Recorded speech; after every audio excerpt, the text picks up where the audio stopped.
sila sa Bible. Kung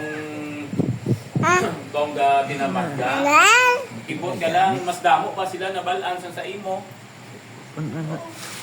Tingala ko damo pa sa Bible verse ang Muslimaw, ang Buddhistaw.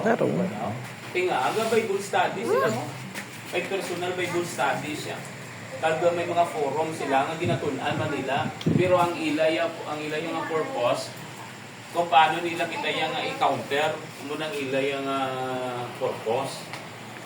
So that's why ang ilang pagtuon, so hindi matawag dynamic nga, wala application mo.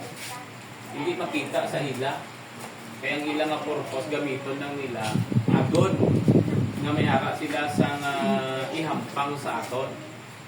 Kaya ang ila na yan, ginakumpis ang ila yung stand nila ba sa ila ba ng pananampalataya. So may concern man sila sa aton nga pananampalataya. Gusto man nila nga ma-receive ng kaluwasan.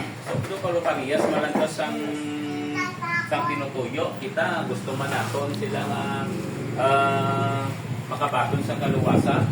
Concern man naton kung ila pananampalataya. So that's why nga sa aton ang aton gina-insist nila ang tao.